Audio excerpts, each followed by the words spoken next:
Boom! Ngayong araw magtatanim tayo at ituturo ko sa inyo yung method na alam ko, no? Ito hindi naman na to secret kasi marami na nakakaalam ng method na to. Pero kung paano ko ginawa yung method na to, yun yung ituturo ko sa inyo kasi wala pa akong nakita na ganito yung ginagawa. Baka ako lang. Kung meron man, comment nyo sa baba. At ang patutubuin natin ngayong araw na to, sigurado yung iba sa inyo maraming ganito. At yung mga ganitong fruit, napakadali lang patubuin ng sobrang laki. Anong fruit ba yun? Wait lang, hanapin ko muna ha. Itong prickle fruit, di ba? So yung mga prickly, ano bang kailangan natin diyan? Yung mga prickle, yung mga prick fruit.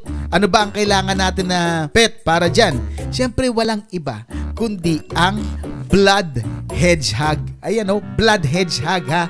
Hindi po pwede yung normal na hedgehog. Hindi po pwede naman siya, pero para sa akin mas okay yung blood kasi mas malaki yung tsansa o mas malaki yung percent o mas malaki yung bigay na paglaki ng fruit kaysa sa dun sa normal na hedgehog. Ito mga paborito ko to, mga tukan, mga hedgehog. Bakit? Kasi napakadali lang gawin, hindi ka man lang papawisan. Kaya ngayong araw ipapakita ko sa inyo kung gaano kadaling gawin to. So punta na tayo sa garden.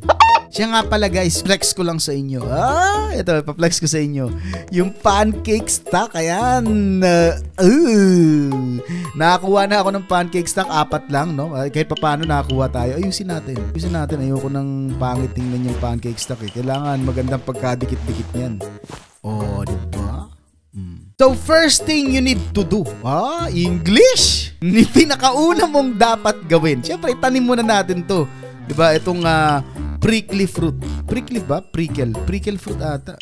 Ang dami kasing prick dito. Itong prickle fruit, di ba? Tanim na natin and then patubuin muna natin yan. Siyempre, usual, no? Water, ayan. Alam niyo na yan? Patubuin niyo lang ng patubuin yan hanggang sa matapos yan tumubo. Hanggang sa may magbunga, ba? Para mas alam natin na tumubo na talaga. Ayan. Tingnan natin. Tagal tumubo, 0% pa rin, Ayun na. Ay, medyo malaki to, Malaki ba? Parang ang laki. 15%. Tingnan nga natin. Grabe swerte Wala pa nga Malaki agad. 15% pala. Parang ayaw matapos Uubos pa yata water ko Ayop. Wait lang. Tubuin muna natin. Uy, medyo malaki siya. 40%. Tumubo ka na. Eto maganda dyan kasi malaki-laki na kaagad to, no? Baka mamaya makachamba tayo dito ng mga 1,000 kilograms. 1,000 kilograms. Wait lang. Yan, 40%. Ang tagal tumubo. Ano ba naman? Yan. 65% na 65%. Mauubos pa yung water ko, ayop. Ang tagal kong inipon yan.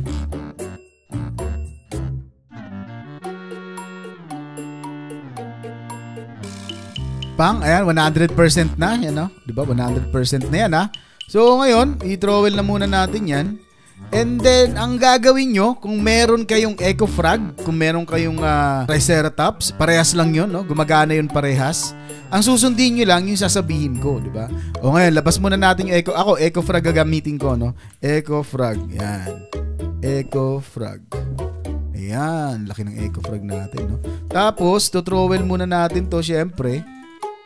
Yan. So, ang gagawin ko rito, hindi ko lalagyan ng mga sprinkle. Bakit? Una sa lahat, magsasayang ako. Ayoko magsayang kasi gagamitin ko yon para sa mga bagay-bagay na kung ano man.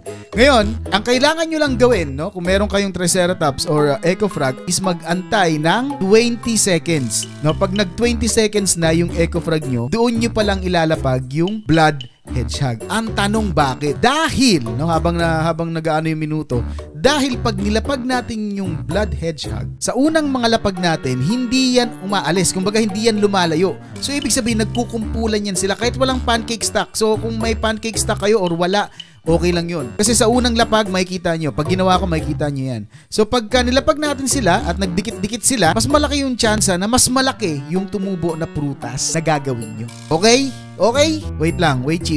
Antayin natin para makita nyo mabuti. Kasi pag nilagay nyo ng mahabang oras, maghiwa-hiwalay yun. Ayan na. 20 up. Lagay muna natin. 1, 2, 3, 4, 5, 6, 7. Ayan o. Nakita nyo? Dikit-dikit sila. Diba? Dikit-dikit sila. O, ngayon lagay natin dyan. Walang sprinkle Walang sprinkle. O, tingnan natin. Ayan na. Nakita nyo? Dikit-dikit sila. Hindi yan dahil sa pancake stock. Kapag ginawa nyo yan, malalaman nyo. Masyadong matagal nga yung ano natin Oh, ready. Boom! Pang.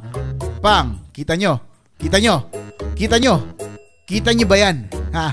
Nakikita nyo ba yan? Okay? Kita nyo kung gaano kalaki yan? Wala pa yang sprinkle. Okay? Wala pa yang sprinkle. No, sobrang dali lang magpalaki ng mga prickle na prutas, no? Basta may prick sa pangalan. Sobrang dali lang magpalaki yan. Maliit pa yan, ha? Ito, guys, yung nakikita niyo, maliit pa yan. Pero kung lalagyan niyo yan ng master, grandmaster, no, godly, ano pa ba? Kahit yung mga ano lang, mga simple lang. So sobrang laki pa yan. Ito, tingnan natin kung magkano to. Magnify natin. Magnify. Ayan, ha? 39 million. 'Di ba? 39 million. Ganun lang. May 39 million ka na. Ayop. Di ba? Lalo na kung beginner ka, kung nagsisimula ka pa lang magpalaki ng prutas at kapapasok mo pa lang sa Grow a Garden, ito yung prutas na marerecommend ako. Makakapagpapera to sa'yo. So kunin natin yan. Kunin natin. Pang. Kunin natin. Ulitin natin, ha? Ulitin natin. Gawin natin yung Eco Prag. So na yun? Mega Eco Prag. Yan. Eco Prag. Lagay muna natin yan. Tapos, trowel natin uli. Trowel.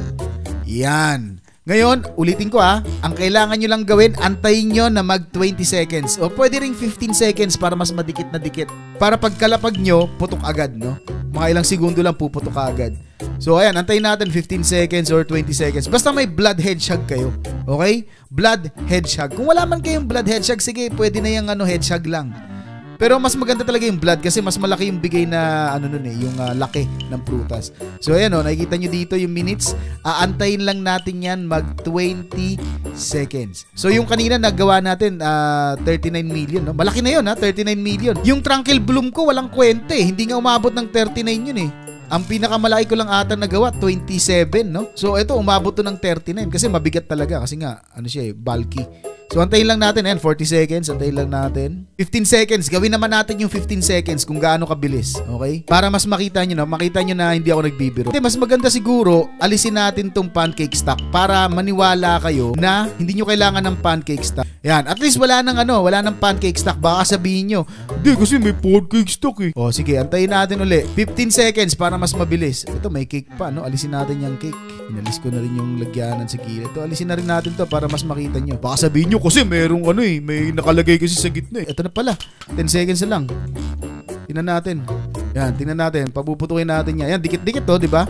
Dikit-dikit pa yan. Sakop yung prutas na yan. Sakop yan. Pag pumutok yan, tingnan nyo. Ayan na. Bang! Okay. Rainbow. Rainbow. Ilan yung kanina? Hindi ko malalaman yung nito. Hindi ko alam yung compute nito eh. Pero malaki yan hindi yan maliit. Malaki yan. Wala pang sprinkle. Okay? Pero ito pag minagnify natin to, malaki to. Mas mahal to kasi mayroong rainbow eh. Tanggala, 1 billion. Pero kung makikita nyo yung presyo, hindi na masama. Diba? Pwede na kayong kumita dyan. Ang laki na yan eh. Ang mahal pa. Excited na sila. Gusto ring gawin. Okay, ulitin natin 15 seconds or ito, mas mababa pa nga yun eh. 10 seconds na lang para mas okay 10 seconds na lang Pag dumating na ng 10 seconds, ilalapag natin yung mga blood hedgehog. Ayan na. 11, 10. Okay, lapag. Okay. Ayan, makita nyo, 'di ba? Dikit-dikit sila. Ayan, dikit-dikit. Antayin na lang natin 'yan. Aantayin na lang natin 'yan, kung makita nyo, dikit-dikit 'di ba? Bang! Ang liit. So, kunin natin uli. Trowel. Ganyan lang kadali. Gawin natin 10 seconds, 'di ba kanina? 5 seconds ngayon. Ay, hindi aabot eh. Mga 8 seconds para saktong-sakto siguro. Hanapin natin yung saktong-sakto na paglapag ng hedgehog, paglapag nung puputok agad yung palaka, di ba? Hanapin natin. Walang sprinkle walang kahit Kaya pag kayo gumawa kayo ng may sprinkle, kaya niyo palakihin yan. Baka mamaya lagpas na to sa niyo. Antayin lang natin. Ayun pinakita ko sa inyo walang pancake stock. Okay, walang pancake stock. Pero pag may pancake stock, hindi ganun din kasi yung umpisa lang naman ang kukunin natin sa hedgehog yung umpisang lapag Kung makikita nyo kasi yung pinakaunang lapag ng hedgehog, hindi pa sila naghihiwa-hiwalay. So yun yung hinahabol natin na maputukan ka agad ng Eco Frog. Okay? Or ng Triceratops, kung meron kayong Triceratops. Ito, antayin natin uli. Malapit na, 24 seconds, 23. Yung Eco Frog kasi natin lumalayo kasi nga wala yung Ayan 10 seconds. Yan. Okay, ayun makita nyo, diba? Dikit-dikit pa rin sila. Ngayon, makikita natin yan pag pinutukan nyo ng Eco Frog. Ayan na. Boom! Nangyari? What happened?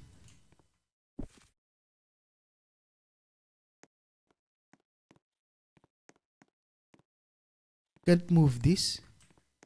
Ano nangyari? Hindi ko magets. Ano yun? Ano? Oh! Oh my! What the? Ano yun? Eh, gagi! Ano yun? Ano nangyari? Tumupo. Akala ko lang tumupo. Hindi naman natin nakita kung gaano ka. Pero, hindi ko magpas oh. Wait na. Oh. What the? Nagtataka ako. Akala ko lang tumupo. Ano to? Nagdadahan-dahan, gagi. Malaki to ah. Guys, kung makikita nyo ha, etong sinakop niya, etong garden na sinakop niya, walang sprinkle yan, walang kahit ano. Yung garden na sinakop niya, naka-expand na to ha. Ayun kung makita nyo, ayan o. O, diba? Naka-expand na to, lagpas na to dyan. Kasi binili ko na expand yan. Ibig sabihin, kung nasakop niya yan, nang walang sprinkle, what the eps? Oh my. Alan, laki! Hanggang dito. What the eps? Gagi ka man. Wait nga. Wag nga. Magnify nga natin. Nagulat ako rin ah. 45 million? What the? 45 million? Oh my God. Okay na humusga, no? Kung pangit ba yung ano na yan, blood hedgehog na yan. At saka itong tanim natin. Ito wala no. Sakop na to. Isang buong garden mo. Naka-expand pa yan ha. Walang sprinkle. Paano pa pag may sprinkle? Kaya kung ako sa inyo, alam ko nangangati na yung mga kamay nyo, no? Gusto nyo nang itry. Nako, itry nyo. Sayang yan. Bahala kayo. Magkano? 45 million? 6% pa lang oh. 6% pa lang yan, Brad. Pero wala. Malaki to. Malaki to, promise. Guys, malaki to guys. Sobrang laki na to. Hindi naman sobrang laki na malaki talaga. Pero malaki to. Kasi hindi ko naman alam kung ano yung pinakasagad nito eh. Tagal nito, paano ko antayin to? Wala yun, 9% pa lang eh. Wait lang. So eto na ano, natapos na rin sa wakas. Hayop na yan. Halos isang oras ko sigurong inantay. Para lang mapakita sa inyo kung gaano kalaki to, no? So, eto siya. Oy! Grabe naman yan. Grabe ka naman dyan. Ang laki, no? Ayun oo, nalagyan na siya ng ano, moonlit at saka wet. Umaabot ng 137 million. So, ayun, ang taas niyan. Malaki na yan. Pero may mas lalaki pa yan, sigurado ko. Kasi yung ginawa natin, wala pang sprinkle din. Pero kung makikita nyo, malaki na yan. Para mas maganda, talunin natin. Hindi pa kasi ako bumababa. Yan, lumiliwanag na. Talunin natin sa baba. Doon tumalbog. Ayan o, diba? Malaki siya. Pero hindi pa siya, tingin ko hindi pa siya sakop na sakop. So, tingnan natin kung ilang kilo, no? Kunin natin. Boom! Diba? Sayang din yung pinaghirapan natin, yung inantay natin ng sobrang tagal. Ano, makita nyo, 191.15 kg. Diba? Pero may mas lalaki pa yan kasi nasa 191 pa lang eh, no? Pwede pang umabot ng 300 yan. Pwede pang umabot ng 400, 200, diba? So, ibig yung sabihin, wala pang sprinkle yan. Kayo na humusga. Laki na yan, no? Laki na yan. So, paano ba yan? Kung meron kayong mga tanim na gusto nyong palakihin, no? Sabihin nyo lang sa akin. Comment nyo dyan sa baba. And syempre, huwag nyo kalimutan mag-like. Kung gusto nyo i-share, i-share nyo. Kung gusto nyo mag-subscribe kayo. No? Kasi marami pa tayong palalakihin. So, paano ba yan? Kita tayo sa susunod na video and peace!